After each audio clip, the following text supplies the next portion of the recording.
ప్రార్థన చేసుకుంటామండి. మహాపరిశుద్ధుడైన తండ్రి, నీకు వందనాలు, స్తోత్రాలు నాయన. గతించిన కాలమంతా కాచి కాపాడి ఇదిగో నాయన ఈరోజు మరి లోక కళ్యాణార్థమైన ప్రతి ఒక్కరిని కూడా నీ కుమారుని శిలువ రక్త బలియాగం ద్వారా పాపం నుండి విడిపించుకొని పరిశుద్ధులుగా మార్చి నీ సన్నిధికి చేర్చుకోవాలనే ఒక ప్రణాళిక చొప్పున నాయన 2000 సంవత్సరాల క్రితం నీ కుమారుడు శిలువలో బలియాగం జరిగించారు తండ్రి. ఆయన కష్టాన్ని, ఆయన త్యాగాన్ని, ఆయన శ్రమను, ఆ సమయంలో ఆయన పొందిన బాధను ఆయన మరొకసారి మేము జ్ఞాపకం చేసుకుని మా కొరకు మా దేవుడు ఇంత చేశాడా అనే కృతజ్ఞత కలిగి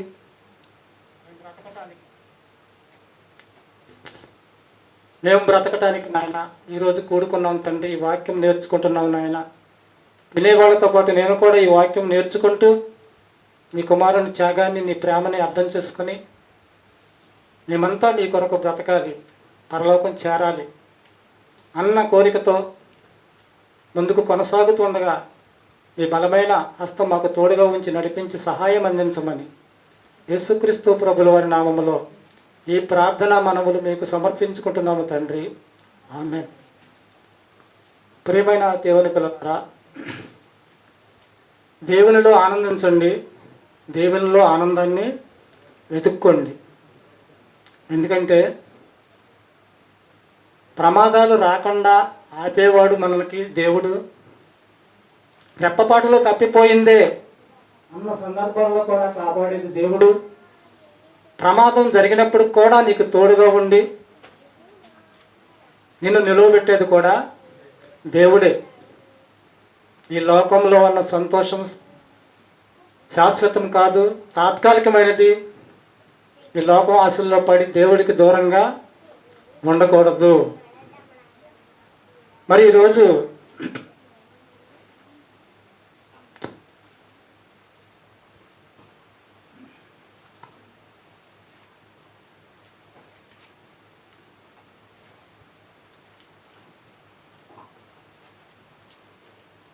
గుడ్ ఫ్రైడే అండి.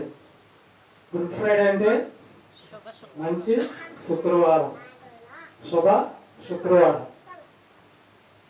ఎందుకంటే యేసుక్రీస్తు వారి ప్రపంచం మనుషులందరినీ కూడా రక్షించడానికి ఆయన శిలువలో ప్రాణం పెట్టిన రోజు. మనుషులందరికీ మంచే, కానీ ఆయన మాత్రం ఎంత శ్రమ అనుభవించాడో ఈ మంచి జరగటం కోసం అనేది ప్రతి ఒక్క మనిషి ఆలోచించాలండి. ఆలోచించాడు. శిలువ మరణం ద్వారా యేసుక్రీస్తుని అంగీకరించిన వారందరూ కూడా రక్షణ పొందాలి. ఆయన రక్తం ద్వారా పాపాలు కడుక్కుని నిత్య జీవాన్ని అంటే పరలోకం చేరాలి అన్న ప్రణాళిక యేసుక్రీస్తు వారి ఈ శిలువ మరణం. ఇది సుమారు 2000 సంవత్సరాల క్రితం దేవుని ప్రణాళిక చొప్పున దేవుడైన యేసు ప్రభు వారిని దేవుడు మరి ఈ బలియాగానికి సిద్ధపరిచి మనుషులందరి కొరకు యేసు ప్రభుని త్యాగం చేసిన ఇది శుభవార్త. మనుషులందరికీ శుభవార్త. ఇది వాస్తవం అండి. ఇది వాస్తవం. యేసుక్రీస్తు వారు 33.5 సంవత్సరాల జీవితకాలం జీవించాడని మనందరికీ తెలుసు. 33.5 జీవితకాలంలో 3.5 సంవత్సరాలు దేవుని పని సంపూర్ణంగా నెరవేర్చడానికి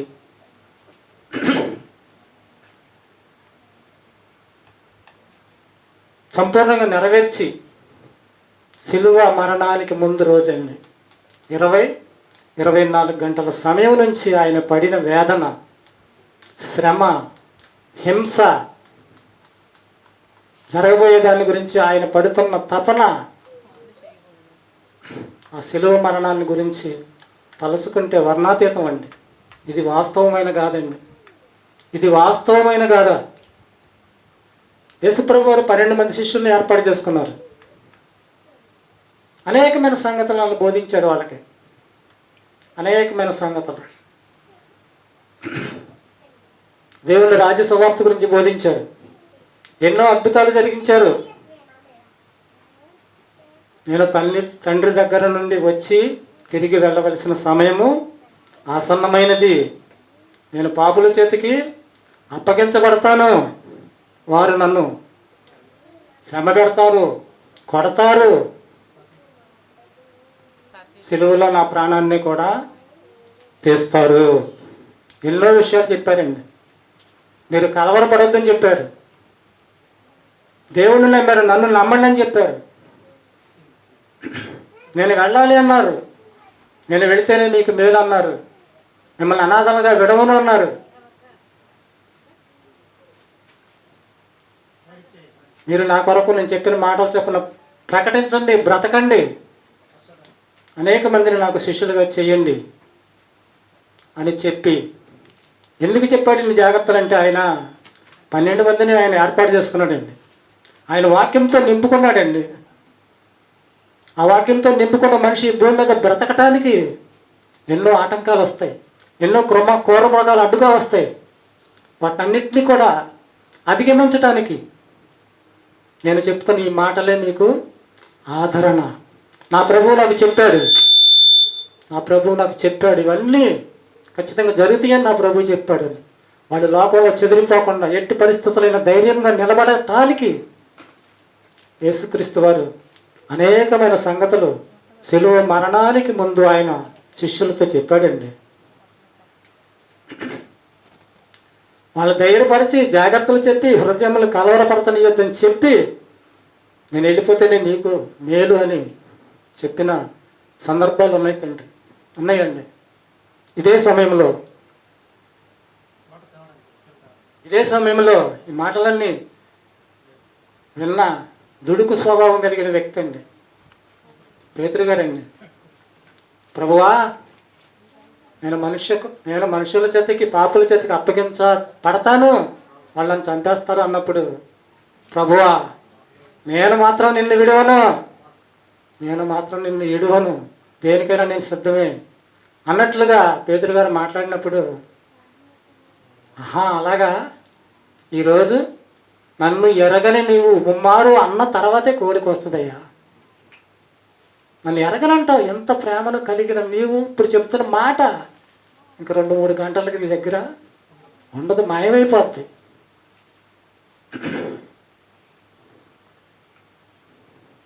తర్వాత యేసుక్రీస్తు వారు, ప్రభు వారు తనకు జరగబోయే శ్రమ, మరణాన్ని తలుచుకుంటూ మరణాన్ని జ్ఞాపకం చేసుకుని తెలిసిన వాడై ప్రార్థన చేయుటకు ఒలీవల కొండకు వెళతారండి. ఒలీవల కొండకు వెళ్ళినప్పుడు యోహాను గారిని, పేతురు గారిని వెంట పెట్టుకుని వెళతారు. మీరు ఇక్కడ ఉండండి, కొంత దూరం ఉన్న తర్వాత ఇక్కడ ఆపి మీరు ఇక్కడ ఉండండి, శోధనలో ప్రవేశించకుండానట్లు మీరు మెలకువగా ఉండండి, ప్రార్థన చేయండి అని చెప్పినప్పుడు సరే అని అంటారు. యేసుక్రీస్తు వారు ముందుకు సాగిపోతారు, వస్తాడు, ప్రార్థన చేస్తాడు. సాధ్యమైతే తండ్రి ఈ గిన్నె నా దగ్గర నుంచి తొలగించు, నీ చిత్తమే సిద్ధించును గాక, నీ చిత్తమే నెరవేరును గాక అని వచ్చినప్పుడు నిద్రపోతున్నారండి. పేతురు ఒక్క గడి అయినా మెలకువగా ప్రార్థన చేయలేవన్నప్పుడు కన్నీళ్ళు పటపట కారిపోతాయండి. చెప్పిన మాట వెళ్ళలేకపోయామని బాధపడిపోతున్నారు. 2 సార్లు లేరు, 3 సార్లు వెళ్ళి వచ్చేటప్పటికి నిద్రపోతున్నారు.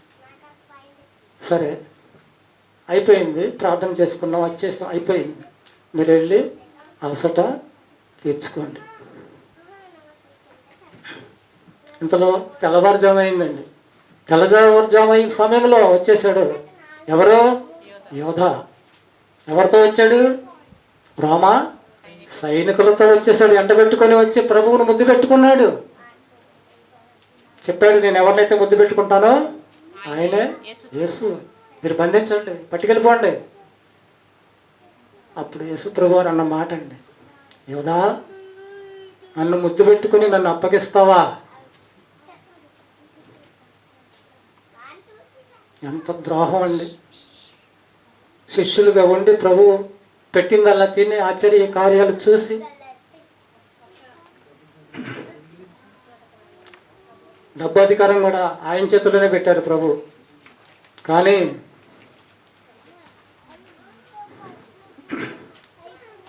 యేసు ప్రభుకి ఇదంతా తెలుసు. లేఖనముల ప్రకారము అంటే యేసుక్రీస్తు వారు మనిషి కుమారుడు పాపుల చేతికి అప్పగించబడును, అయినా సరే నా ప్రాణం తీయడానికి ఎవరికి అధికారం లేదు, నాకు నేనుగా పెడుతున్నాను ప్రాణాన్ని. దాన్ని పెట్టగలను, తిరిగి దాన్ని పొందగలను, నేను తీసుకోగలను. అంతటి అధికారం నాకు ఇచ్చాడు నా తండ్రి. ఇది జరగవలసి ఉన్నది. కానీ ఈ పని ఎవరి వల్ల జరిగిందో, మనుష్య కుమారుడు ఎవరి చేతనైతే అప్పగించబడతాడో ఆ మనుషునికి శ్రమ.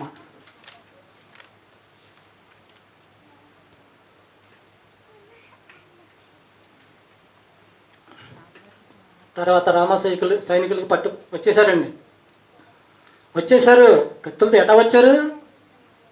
ఒక బందిపోడు దొంగండి, మనుషులు చంపేస్తారు చూడండి, అటువంటి వ్యక్తిని పట్టుకుంటూ వచ్చినట్టు కత్తులతోనూ గుదియలతోనూ రోమా సైనికులు వచ్చేసారండి.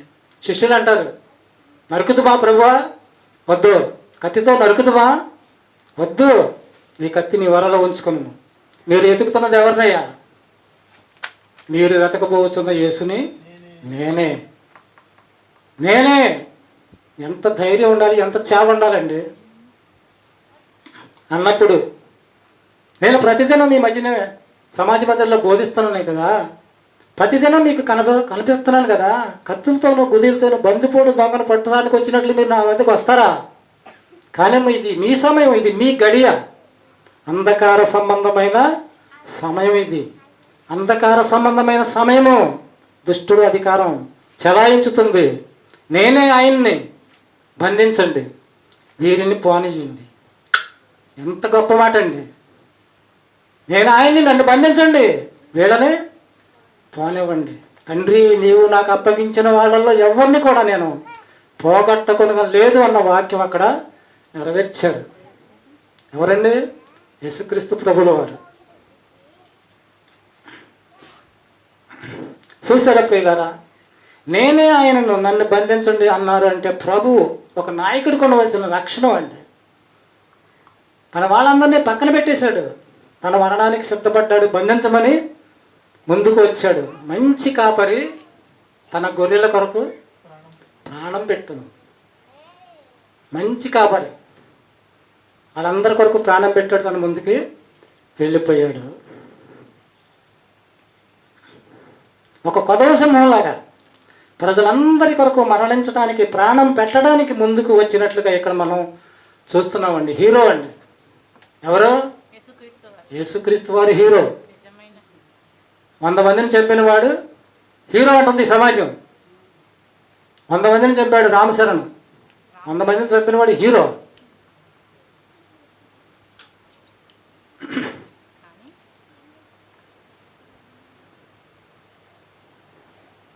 రామశరణ్ బాగా చేశాడండి, ఎరగదీసేసాడండి. రామశరణ్ బాగా చేశాడు, ఎరగదీశాడు. యేసుక్రీస్తు ప్రభు వారు చేయలేదా? ఎంత చేశాడండి యేసుక్రీస్తు ప్రభు వారు? ఒరిజినల్గా చేశాడండి యేసుక్రీస్తు ప్రభు. కానీ నేటి సమాజం 100 మందిని చంపిన వాడిని హీరో అంటుంది. యేసు ప్రభు బాగా చేయలేదా? ఆలోచించండి. ఆలోచించట్ల సమాజం. సినిమా యాక్టర్లు ఫోటోలు తీసుకొచ్చి ఇంట్లో పెట్టుకొని పూజిస్తున్నారు. దేవుడు అంటున్నారు. దేవుడు వంశం స్థానంలో ఒక మనిషిని కూర్చోబెట్టుకుంటున్నారు. ఆలోచించట్లేదు ప్రభు ఒక్క త్యాగాన్ని. చంపినవాడు హీరోనా, బ్రతికించిన వాడు హీరో? చెప్పండి. ఒక మనిషిని చంపగలడు ఎవడైనా సరే, బ్రతికించగలరా? బ్రతికించలేడు. చంపుతాను ఇష్టం, చంపేయగలవు. బ్రతికించగలవా? యేసుక్రీస్తు వారు బ్రతికించాడండి. నిన్ను కాదు, నన్ను కాదు, ప్రపంచంలో అందరినీ కూడా బ్రతికించగలిగిన సమర్థుడు, పాపం నుండి ఇడిపించి రక్షించి పరలోకానికి చేర్చగలిగిన సమర్థుడు ఓన్లీ ఒకే ఒక్కడు యేసుక్రీస్తు వారండి. యేసుక్రీస్తు వారు. తర్వాత యేసుక్రీస్తు వారిని బంధించారు, అపహసించారు, తీసుకువెళ్ళారు. ఇది అంతా కూడా దూరంనండి. ఎన్నంటే చూస్తున్న వ్యక్తి పేతురు గారండి. నా ప్రభువుని పట్టుకెళ్ళి ప్రేమ అయితే ఉంది, భయం అయితే పోలా. ఉంది. ఎప్పటి ఏం జరుగుద్ది, నా ప్రభువుని పట్టుకెళ్తున్నారు, ఏం జరుగుద్ది ఏం జరుగుద్ది అని చూస్తూ చూస్తూ ఉండగా ఒక చిన్నది వచ్చి, నువ్వు వాళ్ళలో ఒకడవు కాదా, శిష్యుల్లో ఒకడవు కాదా? అబ్బో నేను కాదు ఆయన ఎవరో నాకు తెలియదు అన్నారండి పేతురు గారండి.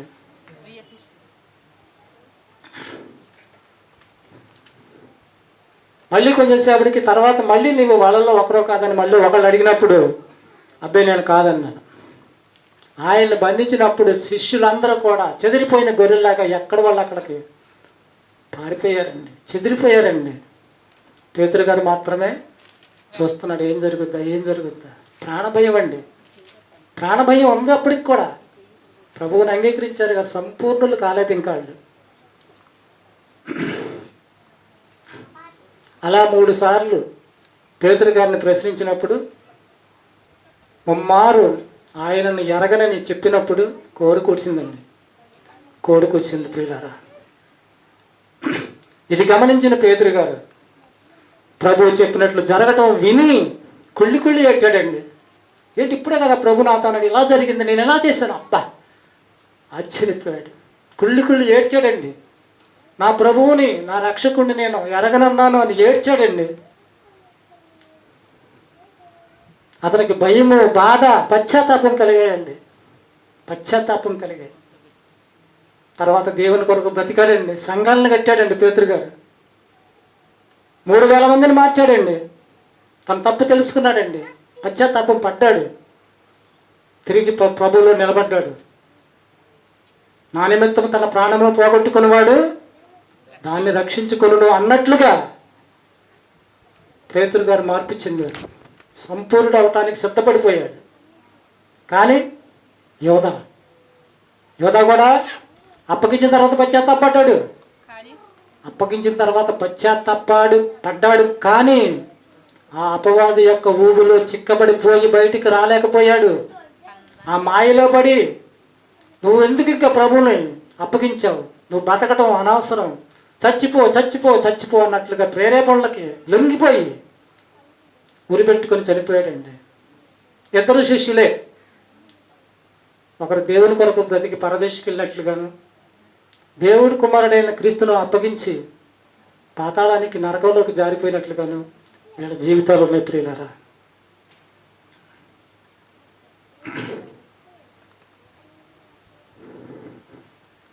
తర్వాత యేసుక్రీస్తు ప్రభు వారిని పిలాతు దగ్గరికి తీసుకెళ్ళటం, అబద్ధ సాక్ష్యాలు చెప్పటం. పిలాతు ఇతను ఎందు నాకేమీ కనపడతలేదయ్యా, మరణ శిక్షకు తగిన పాపము ఇతను చేయలేదు, మీరే తీసుకెళ్ళి ఏమైనా చేసుకోండి. మళ్ళీ హేరోదు దగ్గరికి తీసుకెళ్ళాడు.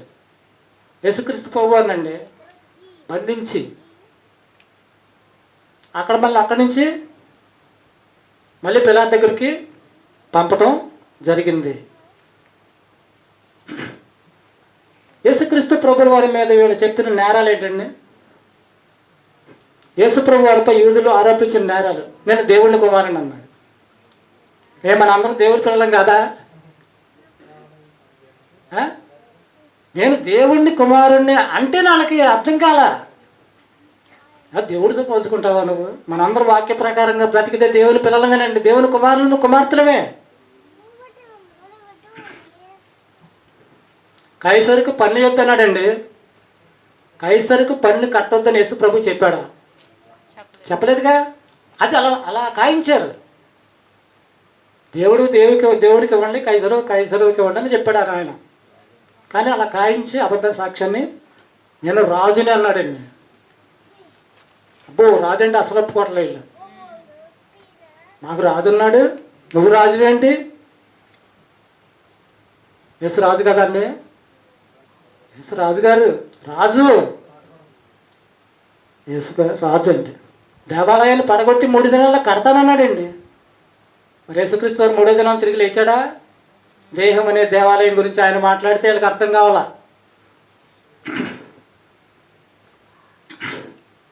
దేవుడు కుడిపాసు, ఇది మొదలుకొని మనిషి కుమారుడు దేవుడు కుడిపాసు మందు కూర్చుండును, దేవుడి దగ్గర కూర్చుంటాడంట.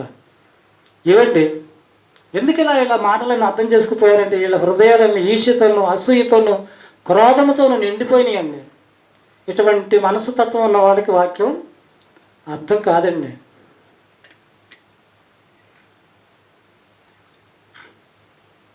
రోమా చట్టంలో ఉన్న ఒక బందిపోటు దొంగలకి, ఒక నరహంతలకి వేసే శిక్ష అండి శిలువ మరణం. అంటే సామాన్యమైన శిక్ష కాదు. ఆ బాధ అలా అనుభవించాలని వాళ్ళు చేసిన చట్టం అండి అది శిలువ మరణం. అటువంటి శిక్ష. సిలువ వేయండి, సిలువ వేయండి, సిలువ వేయండి గోలండి. ఆ సభలో ఒక నిరపరాధిని, దైవకుమారుణ్ణి, సమాజానికి మేలు చేసి ప్రజలందరినీ స్వస్థపరిచి అద్భుతమైన కార్యాలు జరిగించిన యేసు ప్రభువుని సిలువ వేయండి, సిలువ వేయండి అని కేకలు వేస్తున్నారండి. వారి మాటలే గెలిచాను అన్నట్టుదండి బైబిల్లో. వారి మాటలే. పిలాతు గారు సిలువ వేయడానికి ఇష్టపడతల్లా. నాకు ఇతను ఎందు ఏ నేరం కనిపించలేదని మొత్తుకుంటున్నాడు. అయినా కూడా సరే వారు వినలేదు. నేను దేవుని, మాకు ఒక నియమం కలదయ్యో, మాకు ఒక నియమం ఉంది, ఇతను దేవుని కుమారుని అంటున్నాడు, దాన్ని బట్టైనా సరే ఇతన్ని చంపివేయండి అంటున్నారండి యూదులు. కఠినాత్మమైన హృదయం కలిగిన మాటలండి. అలాంటి మాటలు మాట్లాడి సిలువ వేసి చంపేసేదాకా వాళ్ళకి నిద్ర పట్టలేదండి. అప్పుడు పిలాతు గారు యేసుప్రభు వారిని కొరడాలతో కొట్టించినప్పుడు ఉదయం 6 గంటల సమయము, సుమారుగా చెప్తున్నామండి, 6 గంటల సమయము కావచ్చును. ఆ తర్వాత సైనికులు మీ ఇష్టం చేసేసుకోండి, సిలువేసుకోండి, పోండి అని చేతులు కడిగేసుకున్నాడు ఆయన. నా మీద మాత్రం ఈ నేరం లేదు, మీ గోల పడలాకే నేను చేస్తున్నాను అన్నట్లుగా ఆయన కొరడాలతో కొట్టించిన తర్వాత ఈయనకి ఒక కిరీటం పెట్టి, ముళ్ళ కిరీటం అండి, మామూలు కిరీటం కాదండి, ముళ్ళ కిరీటం పెట్టి, ఓదా రంగుల బట్టలు కట్టి, కళ్ళకి గంతలు కట్టి, నిన్ను ఎవరు గుద్దారో చెప్పు ప్రభు, నువ్వు యూదుల వాజువా, నీకు శుభమగును కాక హేళన చేసి, పిడుగుత్తులు గుద్ది, ఉమ్ములు పూసి, ఎంత దారుణం అండి. దేవాది దేవుని కుమారుడు దేవుడై ఉండి ఇంత చేసిన దేవుణ్ణి, దేవుని కుమారుణ్ణి మనం జ్ఞాపకం చేసుకోవాలా లేదా? ఆయన కష్టాన్ని మనం జీవితాంతం కూడా హృదయంలో ఉంచుకోవలసిన, ఆయన పొందిన దెబ్బలు, పిడిగుత్తులు, ముళ్ళ కిరీటపు బాధ వర్ణాతీతం ప్రియులారా. ఆయన కొరడాలతో కొట్టించారండి. ఆ కొరడా చివరన 3 చీలికలు ఉంటాయండి. 3 చీలికలకి 3 గాలపు ముళ్ళులు లాంటివి ఉంటాయి. అట్లా పెట్టి కొడితే ఈ 3 గాలపు ముళ్ళులు ఇలా ఒంటికి, శరీరాన్ని ఎంతో కొంత చీల్చుకుని వస్తుందండి. శరీరం అంతా రక్తం. ఒక దున్నబడిన భూమిలాగా ఆయన శరీరాన్ని చేసి బాధించారు ప్రియులారా. అందుకే యెషయా గ్రంథంలో వ్రాయబడిన మాట, యెషయా గ్రంథంలో వ్రాయబడిన మాట, ఆయనను నలగగొట్టుట యెహోవాకు ఇష్టమాయనంటండి. ఏమిటండి ఆయనకి ఇష్టం? మనందరి కోసం తన ప్రియకుమారుడు, ఈయన నా ప్రియకుమారుడు అని సర్టిఫికెట్ ఇచ్చిన దేవాది దేవుడు ఆయనకి ఇష్టమైందంటండి యేసు ప్రభువును బలియాగం చేయటం. ఎందుకోసం అండి? మనందరి కోసం అండి, మనందరి కోసం, మన పాపాల కోసం.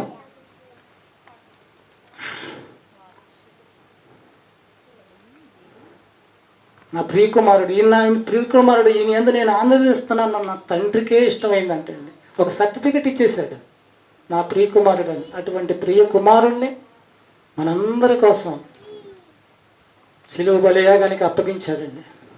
మనం చేసిన పాపాలకు బలి జరిగించాడండి. మనందరం చేసిన పాపాలకి మనము అనుభవించిన శిక్ష యేసుప్రభు వారు అనుభవించారు.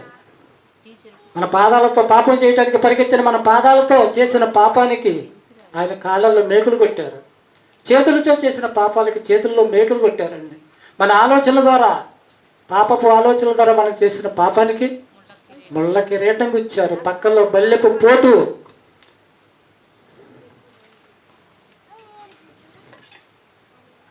ఆయన మరణం లోక కళ్యాణం కోసం అండి. ప్రియుల ఆలోచించండి, తెలియని వారికి చెప్పండి, గ్రహించండి. యేసుక్రీస్తు వారు లోక కళ్యాణం కోసం ఏం చేశారండి? ప్రాణాన్ని పెట్టాడండి. లోక కళ్యాణం కోసం పెళ్లి చేసుకోలేదండి, ఫస్ట్ నైట్ చేసుకోలేదండి. లోకం కోసం ప్రాణం పెట్టిన దేవుడు మన దేవుడు. ప్రాణం పెట్టిన దేవుడు అండి మన దేవుడు.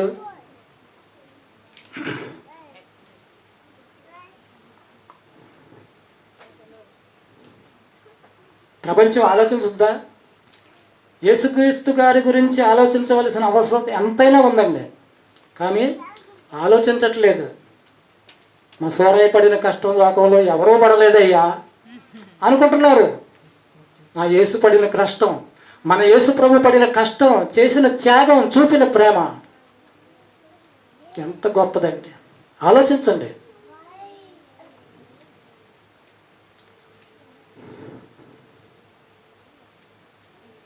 యేసుక్రీస్తు వారి శిలువ బలియాగంలోని పరమార్థం ఏమిటి అని ప్రతి మనిషి కూడా ఆలోచించాలండి. ఇక్కడ తండ్రి అయిన దేవుడికి దారి తప్పిన తన పిల్లలందరినీ నరకం నుండి రక్షించుకోవాలన్న తపన కనిపిస్తుందండి. తండ్రికి తపన కనిపిస్తుంది, ప్రేమ కనిపిస్తుంది. బైబిల్ మొత్తం రంగరించిన పిండితే వచ్చేదే ప్రేమ. ప్రేమ ప్రేమ చేత ఇదంతా కలిగించాడు. ప్రేమ చేతనే మనందరినీ కాపాడుతున్నాడు. ప్రేమ చేతనే యేసుక్రీస్తు వారిని మనందరి కోసం ఇచ్చాడు. మనం చేసిన పాపాలకు కూడా మూల్యం చెల్లించేసి నా దగ్గరికి రండి, నన్ను తెలుసుకోండి, నా కొరకు బ్రతకండి అని దేవుడు దినమెల్లా చేతులు చాచుతున్నాడండి.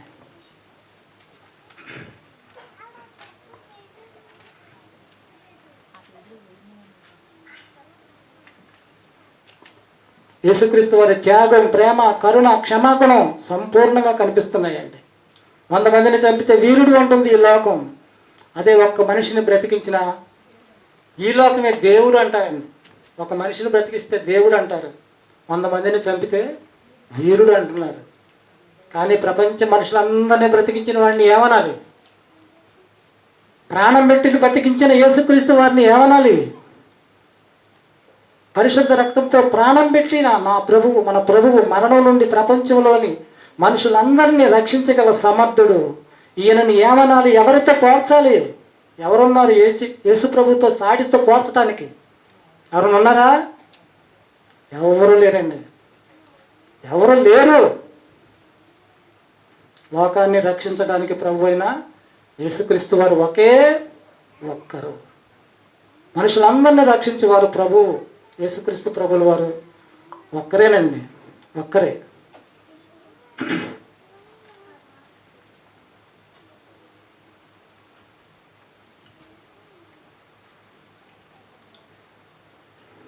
తండ్రిది ప్రేమ, కుమారుడిది ప్రేమ, శిష్యులది ప్రేమ, క్రైస్తవులందరిది ప్రేమ అండి. ప్రేమ ప్రేమ ప్రేమ.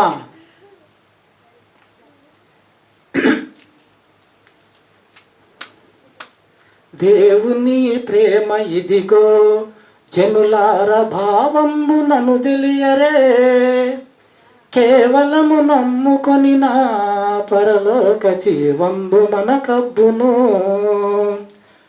సర్వలోకం మనలను దేవుండు సత్యంబుతో చేసెను, సర్వోపకారుండే మన మీద జాలి పరుడయ్యుండెను. మానవులు రక్షింపగా దేవుండు తన కుమారుని పంపెను, మన శరీరము దాల్చెను. ఆ ప్రభువు మన పాపములు జూరెడే. మన పాపాలు జూరేశాడండి యేసుక్రీస్తు వారు, మన పాపాలు జూరేశాడండి.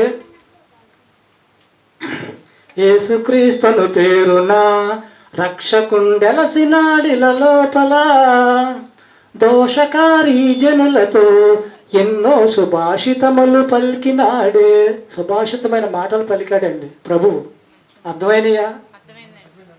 వాళ్ళకి అర్థంగా మనకు అర్థమైంది పాట. అర్థమైనయా జనాలకి? సుభాషితమైన మాటలు, ప్రభువారు మాట్లాడిన మాటలు, దేవుడు చెప్పమన్న మాటలు ఆయన పలికాడండి. అర్థం కాలేదు కనుకనే వడలు రక్తము కారగా దెబ్బలు చెడుగులందరూ కొట్టిరి. వడలు రక్తము కారగా దెబ్బలు చెడుగులందరూ కొట్టిరి. పొడి ముళ్ళ కిరీటము పెట్టిన వచ్చెనో రక్షకుండు. కిరీటం పెట్టారండి, వడల రక్తం కానట్లుగా కొట్టారండి, హింసించారండి. రక్షకుడు శ్రమనందగా తక్షణము లోకంబు చీకటాయే, రక్షకుడు మృతి చెందగా తెర చిరిగి రాతి కొండలు పగిలెను. యేసుక్రీస్తు మరణించిన సమయం అండి అది. 11 మారలు వారలకు ప్రక్షక్తమాయనేసు, పరలోకమునకేగెను తన వార్త ప్రకటించమని పలికెను. చివరగా చెప్పిన మాటలు, మీరు సువార్త ప్రకటించండి, నేను మళ్ళీ వస్తాను. ఎంతమందిని అయితే నువ్వు రక్షించగలుగుతారు అందరినీ కూడా సువార్త ద్వారా మీరు సువార్త కోసమే బ్రతకండి, నా కోసమే బ్రతకండి, నేను చెప్పిన మాటలు చెప్పండి అని చివరిగా చెప్పి పరలోకానికి వెళ్ళిపోయిన యేసుక్రీస్తు వారి గురించి పాడిన పాట అండి. ఇందులో ఒక పొరపాటు ఏంటంటే, కేవలము నమ్ముకొనినా పరలోక జీవము మనకప్పును అని ఉంది. కేవలం నమ్ముకోవటం కాదండి, తెలుసుకోవాలి, నమ్మి బాప్తిసం పొందాలి, నమ్మి బాప్తిసం పొందాలి. ముందర తెలుసుకోవాలి, నమ్మి బాప్తిసం పొందాలి, ఆయన కొరకు బ్రతకాలి, అంతవరకు సహించాలి, అప్పుడు పరలోకం. పాట అంతా బాగానే ఉంది, చిన్న తప్పు.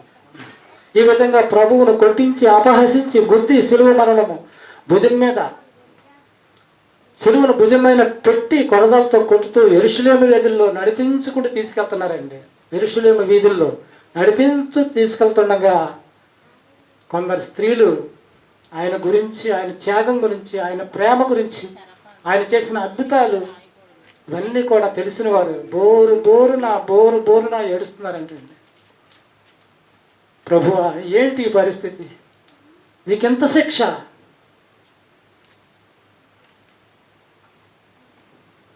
యేసుక్రీస్తు ప్రభువుల వారిని చూసి, యెరూషలేము కుమార్తెలారా, నా కోసం ఏడవకండి, నా కోసం ఏడవలసిన పని లేదు, ఇంకా కొద్ది గంటలకు నేను పరలోకానికి వెళ్ళిపోతాను, తండ్రి కుడి పార్శ్వమున కూర్చుంటాను. ఇప్పుడు ఏడవలసింది మీకోసం, మీ పిల్లల కోసం.